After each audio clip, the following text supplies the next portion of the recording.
Grand Rising. I hope you got your coffee, your popcorn, your Scooby snacks, or whatever you might need this morning. We back with another one. You know what I'm talking about? Hey,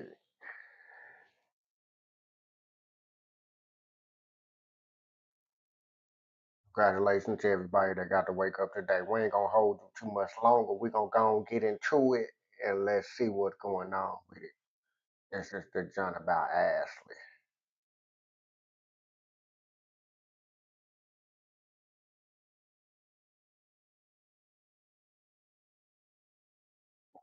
To the source, your source for celebrity news.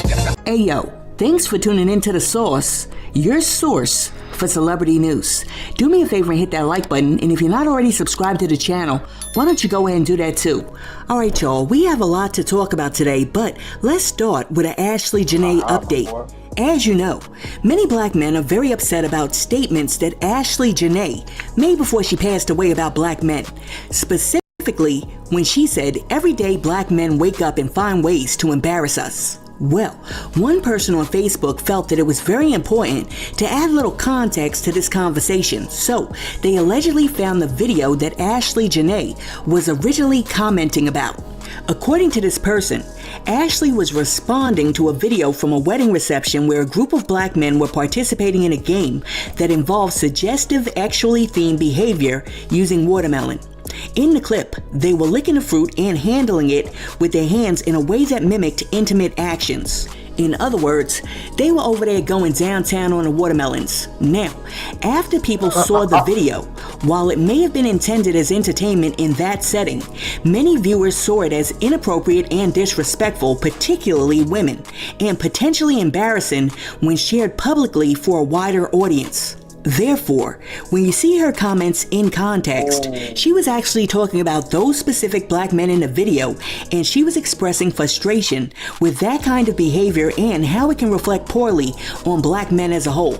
Now, after the video originally posted, many people, including men and women, viewed the clip as embarrassing and disrespectful for a few key reasons, even if the setting was meant to be playful.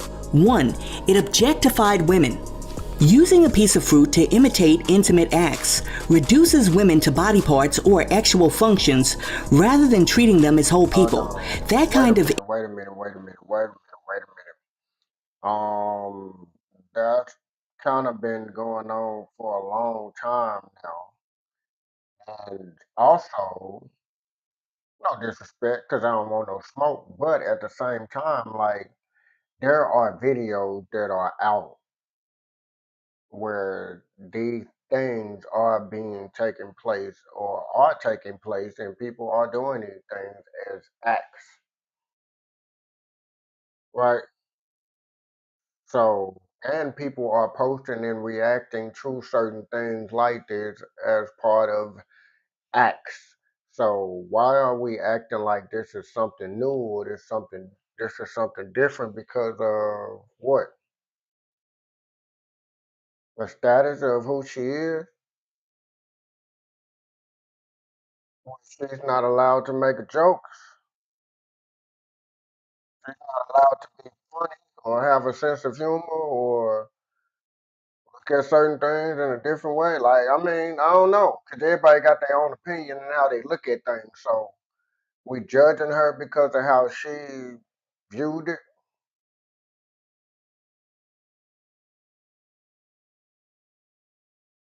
What we doing? Let's get straight to it, cause I want to understand what we're doing. I don't get that one, cause it's been done. It's still being done.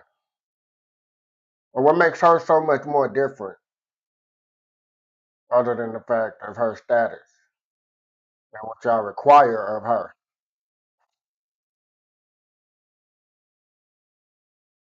imagery can come across as demeaning. 2. Public actualization. Turning suggestive behavior into entertainment, especially in a mixed public setting like a wedding, can make others feel uncomfortable and blur boundaries around what's appropriate in shared spaces. Then, other people were offended by the fact that whoever posted that video and then threw it up on the internet put it up on apps where those adults simulating those actions with those fruits were readily available for children to see.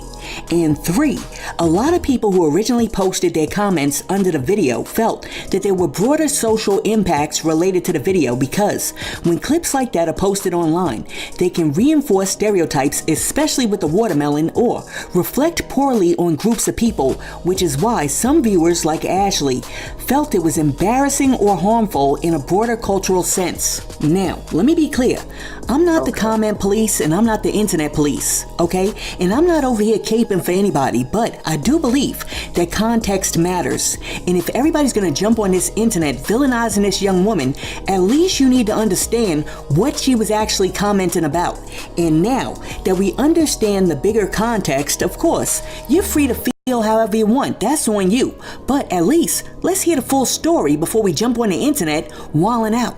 Now, to me, it's sad because this whole thing seems to be cyclical. She saw a video of a group of black men who she perceived were disrespecting women. So, she made a comment.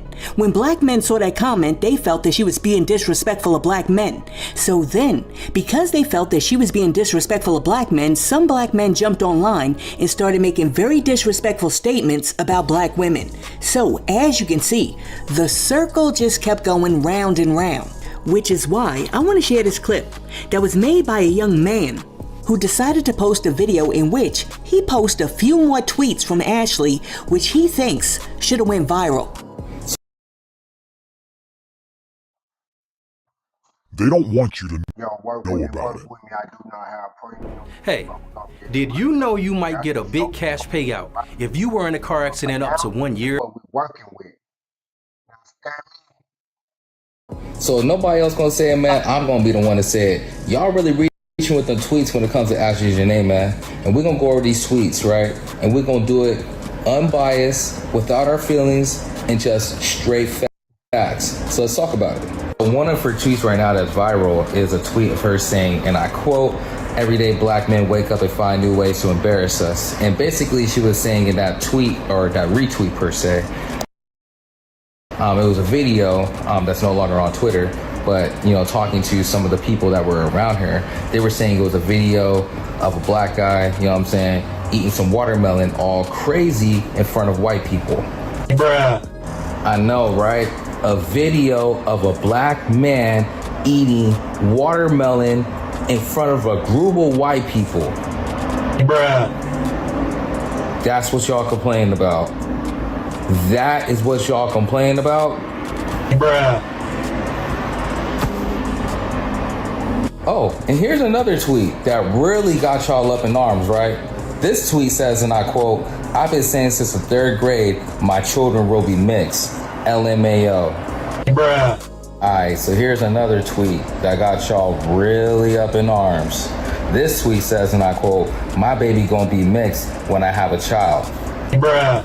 And here's another tweet that got y'all mad, real mad about it. "Mixed babies are cute." Bruh. So now here's where we start using critical thinking, y'all. So on one of the tweets that she had tweeted out, she said, and I quote, "I've been saying since the 3rd grade, my children will be mixed." Right? She made that tweet back on March 3rd, 2013. Now, if she just turned 31 this year, right? She just turned 31, y'all. If she just turned 31, how old would she have been when she made that tweet? She was 17 years old. So y'all are pulling up tweets of what she said at 17 years old to try to paint her in a picture of a bad light? Bruh. Now the next tweet she has said, and I quote, "Mixed babies are cute." She made that tweet back in February 27, 2014, which means she was 18 at that time. Bruh. So again, you guys are reaching really, really hard to try to paint this woman out to be a bad person. But I pulled up some tweets that I feel like should have been viral and they're not. So let's talk about tweets that she posted that actually should have been viral. So if we're going to talk about her tweets that should have been viral, let's actually talk about it. So this tweet right here, she was responding to somebody, and she said, and I quote, "I'm just tired of seeing black men talking down on black women and vice versa, saying they only date a certain race." So if she's saying that she doesn't like it when certain people are saying they only date a certain race, why would she be a person to say that she hates black men when she doesn't even like seeing that and seeing other people talk that way? Goofies. Here's another tweet that she actually said should have been viral. She said, and I quote, "I've dated white guys for as long as I can remember, but I've never bashed black men or belittled them while doing so." I wonder why that tweet was never made viral. And of course, right, of all the tweets that she's made, I feel like this tweet right here should be the most viral tweet that she's actually done. This tweet right here, right, which says, and I quote, "Suicide is never the answer." But y'all didn't want to tweet that. Y'all just wanted to push a narrative to make it seem like she hates black men. She has a hatred for black people. It's not even true. It's just crazy, right? Because I've seen her on Clubhouse, you know, we've been in a couple rooms together and stuff like that. And she never had no like negative vibes or negative energy or anything like that. She was always mad cool.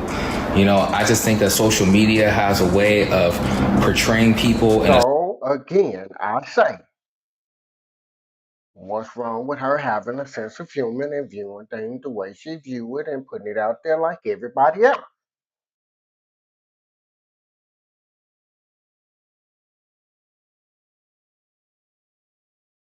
She didn't put it out there that she was saying anything negative or derogatory towards nobody. She just said her comment and say true what she said.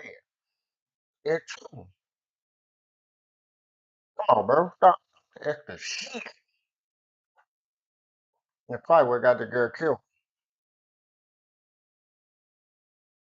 A certain light when something tragic happens. You know, you can either get painted in a good light or in a bad light, and I'm seeing her getting painted in a bad light, and that's just not the type of person that she is. So that's why I wanted to make this video, just for y'all to understand what the real truth is about her. You can't go on her Twitter and find her really saying anything disparaging. The stuff that y'all found is not even anything, bro. It's really not. And honestly, y'all are just simply brainwashed because somebody else told you on social media that she was saying something bad, and you looked at it and you just ran with it. And that's really a big problem, a huge problem in our community now. But I'll make another video for that on another day. I agree with this young man 1000%, and I also believe that a young girl who took the time to jump online to say that you should never, never under any circumstances delete yourself, actually deleted herself. And I also want you to think about the fact that most of these comments that a lot of these people are out here villainizing this young woman for happened when she was 16, 17 years old. And I want you to think about the dumb stuff that you used to say when you were 16, 17 years old, and also the dumb stuff that your kids are now saying now that they're 16, 17 years old. And imagine if... Big fact. So why are we pulling up something from that or harping on that? She is 30-some years old at this point. What we doing? Oh, that's crazy work. I feel it. The internet got hold of some of the stuff that your kids say and villainized them for saying it. And let me add this. As a teacher and also somebody who has a whole bunch of 16 and 17-year-old family members, I can tell you without a shadow of a doubt, with certainty, that they are not adult thinkers. Because at 16, 17, 18, sometimes 19 and 20 years old, these cats say things that make you cringe. As a matter of fact, let me give you an example of how not up to speed some of these kids are at 16, 17, 18 years old. And I believe that I shared this story before. One day I walked into a classroom of seniors, 16, 17, 18, someone 19 years old. And I said, "Pop quiz. Take out your loose leaf and a number 2 pencil." So they take out the paper and they take out the pencil. And I say, this quiz consists of one question. And that question is this: what color was George Washington's white horse? You got 15 minutes. So they look down at their papers and then they look back at me. And then they look down at their papers and then they look back at me. And you could tell they were mad nervous because they didn't want to fail this quiz. And then a whole bunch of them raised their hands and I was like, what? And they were like, this is unfair. You didn't give us time to study. And that was an advanced placement course. Listen, that is the speed that 16, 17, and 18-year-olds are working on. And some of y'all who are like 40, 50, 60 years old, who now have kids who are between 15 and 20, know it. So when you were out here talking all this mess about Ashely Janae and the comments she made when she was 17, 18 years old, you should be ashamed. Because you know darn well that when you're talking to your own kid and you ask them a simple behind question, they sit there and give you the Gen Z stare. Good morning, son. How's it going? Got nothing to do.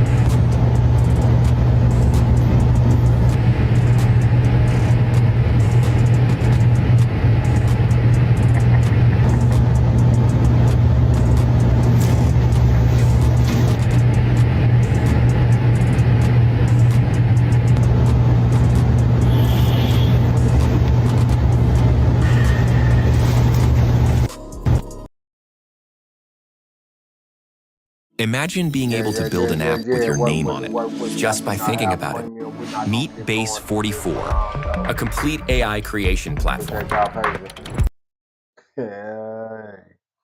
Shit crazy, boy. They And y'all know darn well I'm telling the truth right now. And another problem that the young man hit on is this.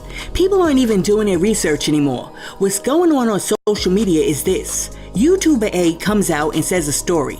Then YouTuber B watches what YouTuber A just said, and then he reports or she reports the same story but adds a little sauce on it. And then after that, YouTuber C comes along and does the exact same thing. So the internet and social media is now becoming just an adult game of telephone. You remember when you used to play telephone as a kid? Sit in a circle, first person says something, and you want to see if it's the same story by the time it gets all the way back around the circle? And let me remind you, it's like this. The same way it was when we were kids. The story would start out. Janet was carrying a box of eggs and walking in a circle. But by the time it made it around the entire circle, it would be, Janet is sleeping with Erica's husband. I noticed because I saw him stroking her legs over there by DuPont Circle. Y'all remember how it was, but I'm saying this to say, don't just believe everything that you hear on the internet. Alright, so let's move on to Tyrese. After Tyrese heard that Usher and Chris Brown were teaming up to do a concert together, he was like, wait a minute, I want to get in on that bag too. So, Tyrese has now submitted his audition video because Tyrese would like that Usher and Chris Brown concert to be the Usher, Chris Brown, and Tyrese concert.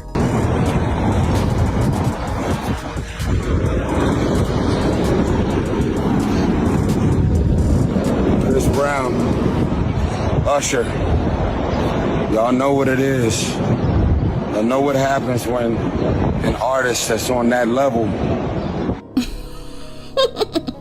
Alright, so after 50 Cent saw Tyrese out on these streets all up in the smoke, working hard, trying to become Chris Brown and Usher's opening act, he jumped online, reposted the video, and wrote, laughing out loud. You see this?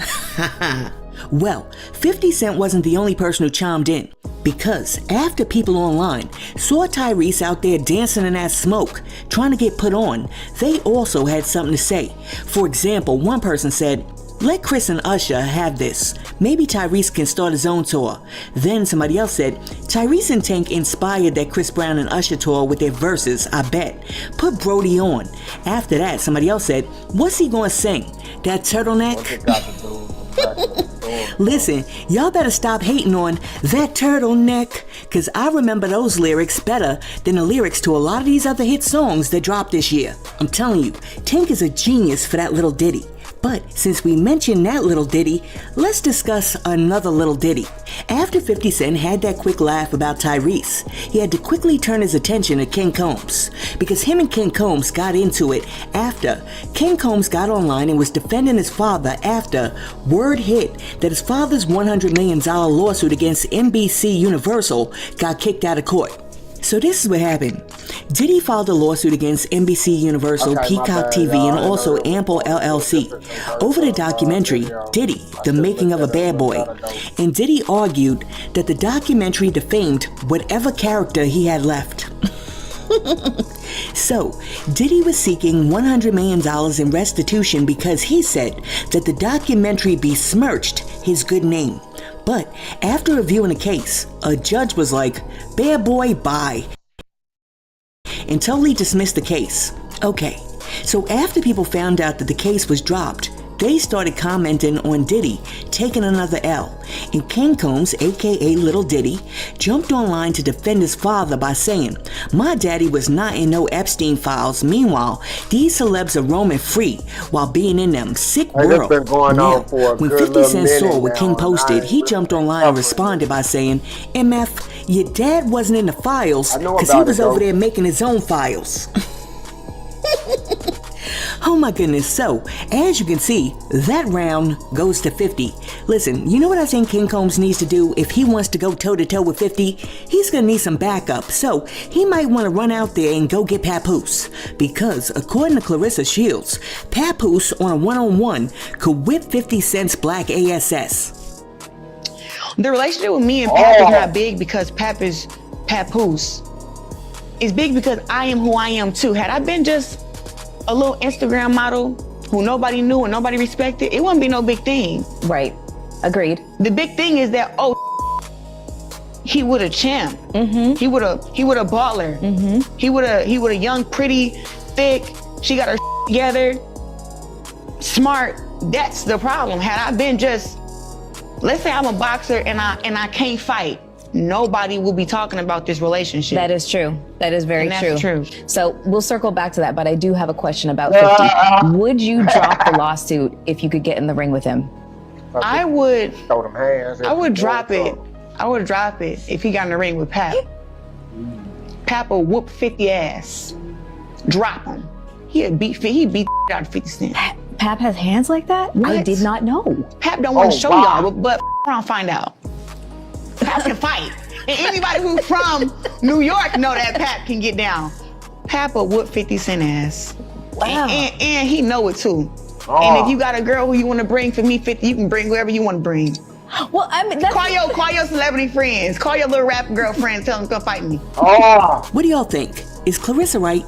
Could Pap take 50 in a one-on-one? Or would 50 Cent have Papoose down on that ground the same way that Jay Uso had Cameron on the ground the other day? Okay, so when Well, Lord Jesus have mercy. I never heard that one. I never heard that one before. That's crazy work. I am.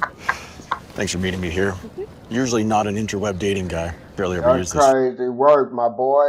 Papoose whooped on 50. It must have been back in the day. Okay, so when it come to WrestleMania, right? I remember watching WrestleMania growing up. What's gonna be so spectacular about you being at the Cameron podcast? Okay. At WrestleMania, man, Mace, I'm about to have 100,000 in the palm of my hand, Deuce. Eating out the palm of my hand. It'll be dope, Boost. I got YouTubers in my match. I ain't even worried about none of that. Cut this paycheck, Goose. Hang out with my family, though. Well, listen, Mace. I don't have any more questions. Nick, I'm more mad at you because you keep bringing Saturday WrestleMania here, and you don't bring us a Sunday WrestleMania. Say less, Cam. I ain't got to be here. Talking to my producer, bro. You keep bringing Sunday. I need a Sunday WrestleMania. I don't smell what the Usos cooking, and at the end.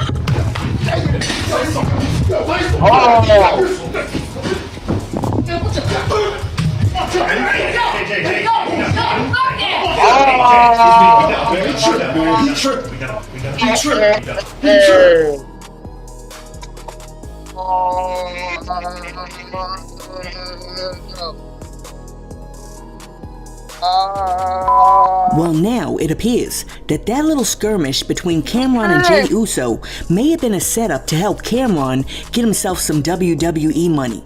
Because now, Cameron is getting called out by Roman Reigns via Monday Night Raw on Netflix. The tribal chief called Cameron a washed-up rapper from the 90s, and now he wants to take him on too. There's no limits to it. some rapper from the 90s running his mouth to you. That's crazy to me. You main event Jey Uso, you the yeet man. You're the one that changes.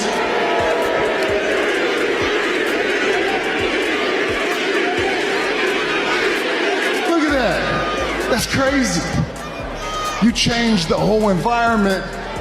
Alright, so now I see what they're all doing. They're out here trying to intermingle rapping with wrestling with boxing. And I don't like it, because these are three different things. And when Cameron and them start faking fights just so they can sell tickets to the WWE or to a boxing match, you're watering down hip-hop, which is an actual culture, and now y'all want to turn it into a spectacle, which is sad, because when we tune in to watch Cameron and Mace, we actually are tuning in because we want something real. We don't want to see them over there acting or setting up orchestrated skits just so they could get a bag. I mean, is it just me? Am I bugging out? Am I wildin'? But when I watch a show like Mace and Cam or Drink Champs or the Joe Budden podcast or even Fat Joe's podcast, when I'm watching it, the reason why I'm watching it is because I'm looking for authentic conversation. I'm not looking for a bunch of actors creating fake skits. Boy. Listen, let me know down below. What do y'all think? What's going on right here, or did he really like push a button and dude got mad? Like, was my boy really being genuine about what he said? Cause Cameron, like, he considerably known to say what he feels, and that's just that's what it is. So if he said what he said, what it is, what it is. That's how you know. And dude got mad, so I don't consider act. Like, I feel like Cameron really told him, man, like, you know what I'm saying? You lame in a different way, and the boy called it and he got mad. What other reason would you want to put his hands on somebody like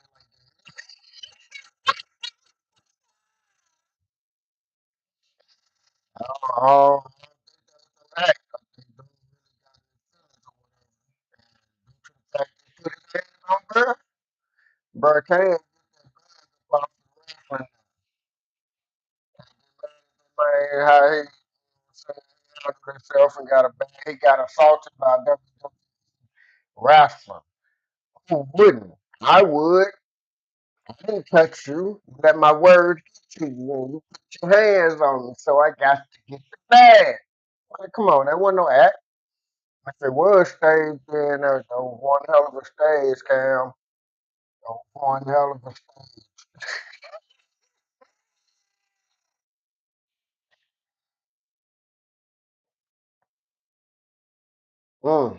Are y'all fine with Cameron and Mason them all of a sudden now staging fake fights so that they can cross over into that WWE money? Or are you like, listen, when I tune into these podcasts, I'm looking for something real. But since we're talking about real events, let's talk about this.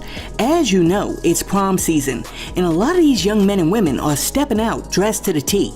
But one particular dress is now getting a little controversy because one young girl stepped out in a dress in which there was a coochie cutout. Source, can you please show the picture?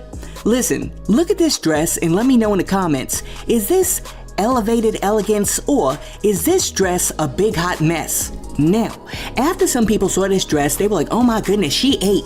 But then other people were like, no, this is not appropriate for a high school prom. Personally, my question is this: where are the parents? Where are the parents? How come the parents? Yeah, I mean, I'm not finna. No, that's not cool. That's drawing attention to the main part here. That's not cool. Yeah, we're not going there. Weren't like, no, you're not wearing that to the prom because we're not highlighting the vajayjay area. See, this year, a lot of young girls in my own family are going to the prom, and before they even stepped out that door, us as adults looked over those dresses to make sure that they were appropriate and befitting for a young lady. So, my question is, for all the men and women out there with kids, if your daughter came to you with this dress and she wanted to wear this to the prom, is she getting out the door and getting into the limo with this dress on? Is she getting into the limo with the coochie cutout? Let me tell you something. We all know that some of these young kids make questionable choices. When we were young, we also made some questionable choices, which is why, as parents, you sort of got to rein them in. Now, one young man who looked extremely dapper when he was getting ready to step out the door to go to the prom was T.I.'s son, Major. And before he left the door, King was like, listen, do you have a designated driver? And Major was like, it's not gonna be you. Watch this. What you doing, bro? What you mean? You sharper than a needle. Where you about to go? You know I'm going to prom, bro. Prom? Oh, man. Prom. Damn. You want up? Damn. I had to show out. Well, I mean, you ain't even come and ask me. Well, you got it on, my brother. I must say, you got it on next time. I know where you get it from, though. I know where you get it from, man. Yeah. Damn. It's formal? Yeah. Formal or prom? Like prom. Damn. Yeah. How old you is again? 17 is my last one. Did I go to the prom? You ain't make no prom. Well, whoa. I could have made prom. I wouldn't have formal. See, I would have been taken. Never mind. Everybody loved you. Damn. To go with you. Yeah. What you saying? It was a lot of, you know what I'm saying? It was a lot of what? It was a lot of applications filled out for me. You know what I'm saying? You know what I'm saying? But damn. Well, if you out there, all of them could have went. Yeah, you know what I'm saying? If you out there, I mean, that's what I should have did, huh? That's what I should have. I don't know if you got it like that. What? I don't know, you said, but I don't know if you got it like that. I know you got it. If you got it like that, you could have had them all on each side and took them all to the prom. Hey man, your grandma, man. But man, who driving you? Oreo. Oreo right here? Okay, just drive it. You know what I'm saying? You ain't gotta call me, it's alright. Oh, you got another driver. It's alright. Nah, no. Definitely not you. Definitely not you. What you do? Okay, so in addition to his younger brother Major saying, nope, you not driving me nowhere ever since you got pulled over by the police and arrested in that Pokemon Pikachu outfit, it's also the reason why King is now saying that his older brother Damani kicked him off his tour. He was over there like, nah bruh, you wanna be out here wilding out in a Pokemon Pikachu outfit? You cannot grace the stage with me. Kick me out the road, time I get in trouble. I don't want you taking me nowhere, boy. You are clown out here. I'm trying to go on the road, sell my merch. We kicked out. I had my bags packed, I had all my gear, I had my stuff ready. I mean, but y'all made a deal though. And you in a Pikachu costume getting arrested, twin. Bro, first of all, done. If you must know, I was at home on stream with my little brother, and I was chilling. That's why I was in the Pikachu outfit. But, man, ain't nothing wrong with Pikachu, Pokemon. See, I was really on some kid-friendly. I was in the Pikachu outfit. Police officer was tripping, man. Yeah, man, but I don't know, man. Your brother said don't get in trouble. Getting arrested, getting in trouble. Big fact. I don't, but the thing is, it's like a 60-40 type of situation, because 40% was on me, but 60% was on the cop. But 70-30 actually. 80-20. Because realistically, just because you see a gun on the dashboard where it's supposed to be displayed so the cop can see the gun is in the car, nigga, you don't just get told to step out the car. Hey, well, I'm mad because I can't go nowhere. With now. You wasn't even going in the first place. Listen, hold up. Whoa, let's slow down. Let's slow down. Slow your roll, player. Because now I'm not going, you not going, we not going, nothing's going on. So I need you to talk to the man. Let him. Can you just let him know that police don't like us? I mean, but hey, man, was you supposed to be going up to the police officer? Alright, so first off, King is hilarious with all that B-movie acting. I mean, for real. If you're gonna act, make it realistic. Anyhow, one person who wasn't kicked off their tour is his daddy T.I. Because this week, after Cardi B gave her last performance of her concert in Atlanta, and she flipped out on all the people in the stadium who worked there because they were being rude, and she was like, I'm not performing. Perform today, because Jerry, go get your balls, like you said. Go get them. I'm not performing today. Let me tell you why. Because we got in here, your employees are being rude for no reason, being rude for no reason, pointing fingers for no reason, touching people for no reason, and then they're telling me, oh, we gotta talk to this because I feel a certain type of way because you're being disrespectful. I did 35 shows and I never had a problem, and we've been kind to everybody. Well, Cardi did end up performing, and while she was on the stage, she was like, bring him out, and T.I. jumped on stage to put on a performance for his hometown. Nah, I'm not gonna wake you up. I know somebody who's gonna wake you fucking up. Y'all gotta give it to my Libra brother, that never legend, T.I.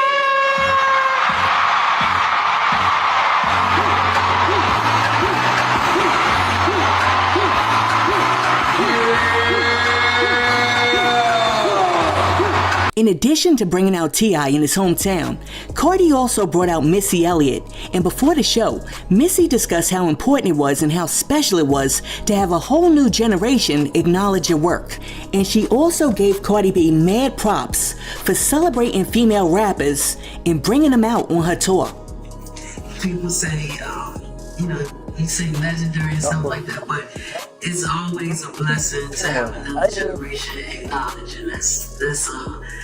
I've seen Trina, I've seen Kim, and other people you put on there, so that's a blessing. It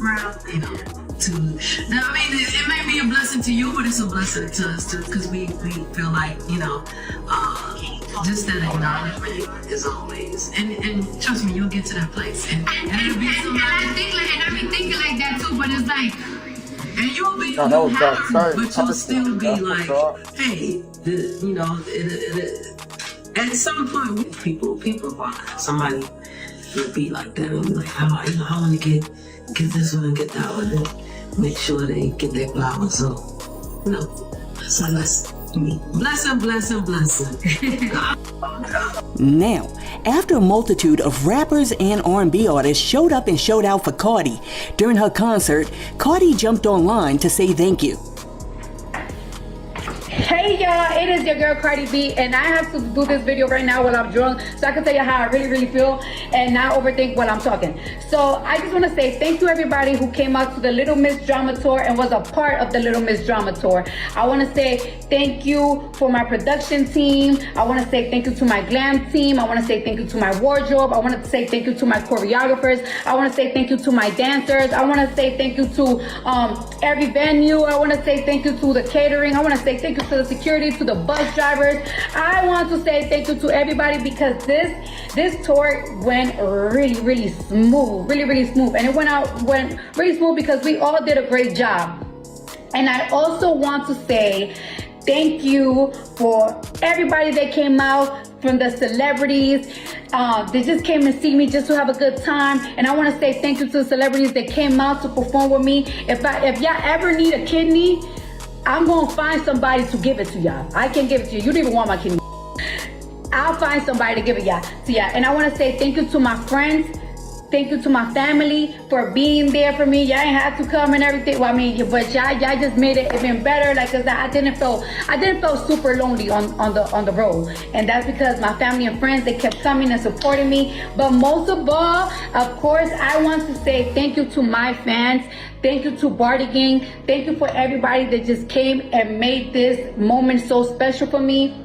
A lot of you guys, most of you guys, it's one thing that is like y'all came out, but some of y'all, like, y'all drove for hours, some of y'all took flights, some of y'all put so much effort on y'all outfits that it's like, oh, y'all trying to outdo me. Hold on, like, I gotta step it up because y'all was going so crazy. Y'all could have came however y'all wanted to, but y'all was dressed to the nine. Y'all was dressed like schoolgirls. Y'all was dressed as drama. Some of y'all was dressed like y'all was going to the Met Gala. Like, it was like, oh, all right, okay then. And that takes time and that takes effort. And I just want to say thank you. I want to say thank you to some of the fans that told me their stories. Like, a lot of y'all touched my heart, and a lot. Yeah, I want to say shout out to everybody on that too. I'm glad the show ended out good for her because at the beginning you could tell she was having a bad time, nigga. But good spirit, good positive energy, good, what I'm saying, good vibes, change the element and the attitude of the person. So that's a good thing that was an adjustment for her. And yeah, we're gonna leave it at that because it's pretty long already. I wasn't trying to go that long. And plus, it's not what I expected. So yeah, till next time, we're gonna get back to you. Peace.